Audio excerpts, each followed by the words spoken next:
It's Chris Smith time. Oh, hello, it's me, Chris Smith. If it looks like I'm sitting not completely centered, it's because Mr. Blackie Humphrey is right here next to me, and I don't want to make him move. Today I am reviewing, in my continued march toward the Tony Awards, I'm reviewing The Lost Boys, a new musical, which I saw recently at the Palace Theater in beautiful New York, New York. Yes, I had a whirlwind trip to Broadway with my friend Abigail, and we saw all the shows that we could see. If I could have stayed 10 more days, I would have seen more shows, of course, but who can do that? Okay, so The Lost Boys, the musical, is based on The Lost Boys, which is a 1987 vampire comedy horror movie. I never really thought of it as much of a comedy, but I guess there are some comedic elements in the movie, and it starred Kiefer Sutherland as this vampire David. It was about a family that moves to a town called Santa Carla. I always thought it was Santa Clara, but it's Santa Carla. Yes, a mother and her two sons, and they go to live with the grandfather, who's the mother's father, and the town is like, it's the murder capital of the world, they say. So all these people are disappearing, and there's lost, missing signs everywhere of all these people. And then the oldest son meets up with a group of seemingly teenage boys who turn out to be vampires. So now it is a musical, and it is set in 1987, which I thought was very wise to set the musical in that era and not try to make it a modern day retelling. Look how terrifying! Diane Wiest played the mother in the movie, and Bernard Hughes played the grandfather. And Jason Patric played the oldest brother. And then, of course, Corey Haim was in it. Corey Feldman. It's a good movie. Check it out, y'all. So a lot of the people that are in the Lost Boys musical said they had never seen the Lost Boys. And I'm like, they never saw the Lost Boys? But then when you think about it, that was like almost 40 years ago. So why would they have seen it? Here's the inside of the play booth, which I always like to show the people. Now, this is directed by Michael Arden, who we all love. He did Maybe Happy Ending last year and won the Tony. He did the revival of Parade a few years ago with Ben Platt and won the Tony for direction for that. In this, he's not only the director, but he's also part of the lighting design team. So that's exciting. This is a big, splashy, blockbuster of a musical. Everything on the stage is bigger than life. The set is huge. It's like, I don't know how many stories tall, but vampires flying all over the place, up and down. And it has a book by David Hornsby and Chris Hoke. Is it Hotch or Hoke? Or Hoch. Someone tell me down in the comments. People love when I mispronounce names. And music and lyrics is by a group called The Rescues, which I was not familiar with, and I'm going to check out their music. Here's what their bio says. Kyler England, Adrian A.G. Gonzalez, and Gabriel Mann are three choir geeks who have been making records and performing together for the past 20 years. Their journey has taken them to unexpected and wondrous places, from dramatic film and television soundtracks to vampire lairs. The Lost Boys is their musical theater debut, and they are honored to have been invited in. And apparently Michael Arden, the director, was a big fan of the Rescues and immediately thought of them for this music. Now, what are the differences between the musical and the movie? For one thing, the grandfather is no longer a character. He is dead. And the mother is still moving with her 2 sons to Santa Carla and taking over his house because he has passed away. We're assuming fairly recently. He had one of my favorite lines ever in the movie, where the son, Corey, the youngest son, Corey Haim, finds a TV guide in the grandfather's house, and he's excited because he didn't think there was a TV there. And he's like, "You have a TV," and because you have the TV guide, and the grandfather's like, "Get the TV guide, you don't need a TV." And I was worried because I knew that the grandfather was not in it, and I'm like, "Oh no, what are they going to do about that line?" Because I think it's a funny line. And again, the young son was looking for the TV, and he finds the TV guide, and the mother tells him that her father always used to say, "Get the TV guide, you don't need a TV," which we all know is not true. The TV guide just makes you want to watch TV more. Okay, let me show you the cast list.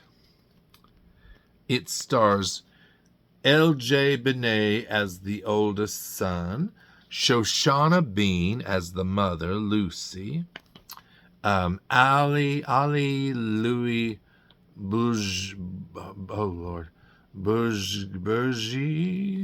I'm so sorry. I've not heard his last name pronounced, so I didn't know. Or I would have prepared. He is David, and his hair is all blonde in it. But really, he has dark hair, and I think he looks much better with the dark hair than the blonde hair. I would have let him keep it, but they're trying to go for that look, and then he might look too much like the son, the oldest son. Benjamin Pajak is the younger son. Maria Weiris and Paul Alexander Nolan. She's the girl that what's that boy's name? Michael Emerson is the oldest brother. Sam is his younger brother. Lucy is the mother. And Maria plays Star, who's this girl that Michael falls in love with immediately, and vice versa. And she's sort of under the spell of the vampires. Now, in the musical, I thought this was a very smart move. In the musical, they are a rock band. So you have all sorts of rock band scenes, and a lot of the elements from the movie that we loved, like the big muscular, oiled up saxophone player on the beach, he's still in it. And there's lots of little references to the movie. So if you're a fan of the movie, you're gonna like that they were also fans of the movie while making The Lost Boys. Let's see, what else? So the grandfather's gone. There was this annoying little kid in the movie that Star takes care of. And I can't remember if that was like her little brother or just a little kid that she sort of latched onto, who was also in the vampire pack. Both her and the little kid were not full vampires in the movie. And they've cut the little kid out completely in this, which I appreciate because I don't enjoy a lot of children actors running around. I mean, in some shows it works. You have a child in Schmigadoon. You have a few children in Ragtime, which you need. But you didn't need the little boy in The Lost Boys, and you didn't need the grandfather as long as the TV guideline stays. Oh, look, I just opened up my playbill and look at this great ad for the Rocky Horror Show. Here's a little mid-review preview that I will be reviewing the Rocky Horror Show very soon, because I saw it as well. Okay, so the music by the Rescues. Now, I would need to listen to the music again because this was my first time hearing most of it. I'd heard like a couple of songs. They did like they called it the Santa Carla tapes or something, and which had some of the songs in it. I thought a lot of the rock music that the band sings, the Vampire Band, sounded a lot alike. So I couldn't really differentiate a lot of that music. Again, it was a matinee at the newly redesigned and lifted into the sky Palace Theater. This theater used to sit there in Times Square, and they lifted it up, I think, 30 feet above the street so that there can be shops and stuff underneath. And so it was exciting to be at the Palace. It was exciting that it was a matinee, and the energy in the room. Oh my gosh, the fans. This show it was still in previews when I saw it, and they were still making some changes. But the fans were going crazy. But I wasn't at that kind of crazed level as they were. I mean, crazy about the movie. The musical, it was good, and I recommend it. But as far as the rock music in it, I really didn't. Don't have any of those tunes in my head. But I will give it another listen. And you know, sometimes when you hear something for the first time, you don't really remember the tune as well. Now, plus I had seen Ragtime the night before, and Ragtime has all those luscious melodies. And if you're looking for that, that ain't the Lost Boys. Okay, so choreography and aerial choreography are by Lauren Yolongo Grant and Christopher Krieg Grant. And music supervision is by Ethan Pop. And so I showed you this cast. This is the guy that runs the video store that the mother Lucy goes to work for, and of course these are some of the vampire kids. And the Frog Brothers. That's another change. So the Frog Brothers in the Lost Boys movie were these two weirdo brothers that the younger brother meets up with. And they say they're vampire killers. And vampire hunters. So they have the Frog Brothers in this, played by Jennifer Duca and Miguel Gil. Yes, you heard right. Jennifer Duca plays one of the brothers, and that's part of the running gag in it. She still has the name. Where is it? Alan Frog, and they're like, Alan? And she's like, did I stutter? So the Frog Brothers are a brother and sister duo. And another thing that I didn't really get from the movie, but apparently it was maybe there and I didn't notice it, was that there are gay undertones to the Lost Boys. Sleep all day, party all night. It's fun to be a vampire. I don't think that was the original tagline. I don't remember. It's fun to be a vampire. But yes, with the younger brother, Sam, in this, they made insinuations that he was perhaps in the LGBT family, LGBTQ plus family, which I liked because it gave like another layer to his character. So he befriends the Frog Brothers, who say they're vampire hunters, and they really don't have very much to do in the first act. And then at the end of the act, and Michael gets bitten. I think, does he get bitten or does he drink blood? I think he drinks the blood.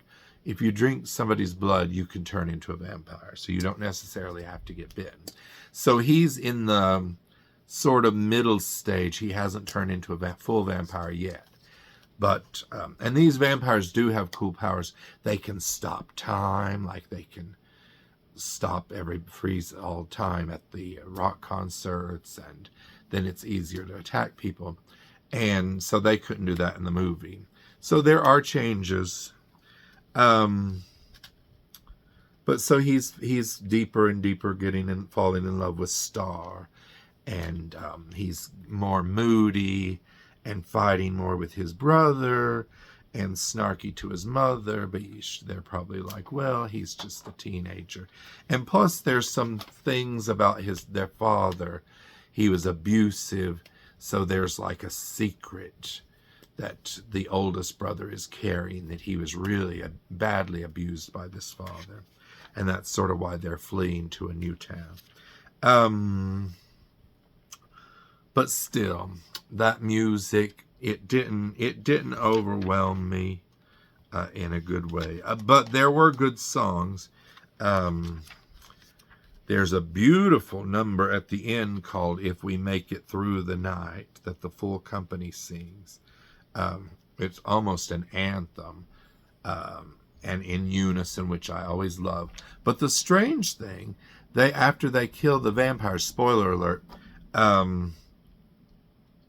I don't think that's giving away too much. You usually do kill the vampire bad guys in the movies or in the stories. So, but forgive me if you didn't know. But anyway, after all the vampires are gone from the story, they still come back and sing in the final number. And I'm like, that's weird. They're all sort of singing as the cast. And it's not even during the bows that they're singing. But they...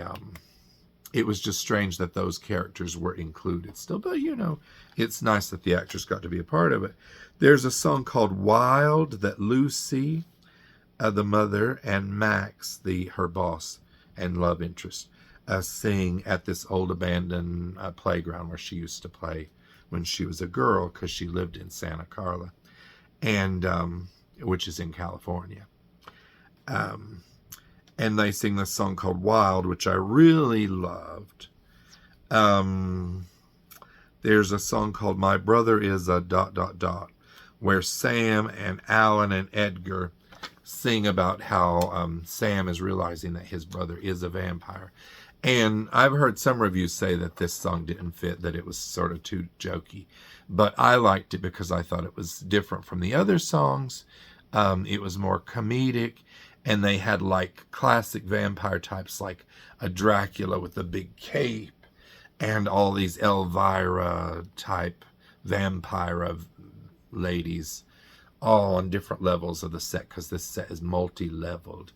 And they're up here, and this vampire Dracula is like floating across the stage. And I thought it was very funny. There's a really good song that I thought, the pretty good song that Star and Michael sing with each other, a romantic song. So for me, there were about maybe 4 or 5 songs that I was like, okay, I like those a lot. And like I said, I'll have to listen to the music a lot more when the cast recording is out. Okay, another fun element. Oh, and let me just show you. Besides these cast members, I always like to show you the pictures of the people in the show, and then they split them up, and later the rest in the back of the playbill are more ensemble people. Because everybody in this show is very good, everyone is very talented, and I like to show their faces.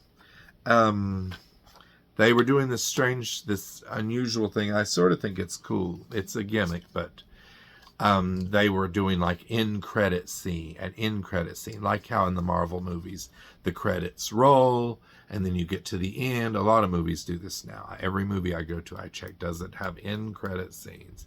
And if it doesn't, then I leave before all the credits are finished. So they have a tacked on scene at the end. After the curtain calls, after the bows, it goes black. And then this lady who's looking for her husband throughout I probably shouldn't tell you what it is, but You can see it online, and it really doesn't affect too much. But there's this lady throughout the movie it's almost like a movie, but throughout the show, who's looking for her husband, who's in the first scene and is like a security guard, and he vanishes. The vampires get him. So he's missing after that. And she's looking all over town and posting all these missing signs about him. And so she's looking for him at the very end in this tacked-on scene. And then she discovers a chalice of blood.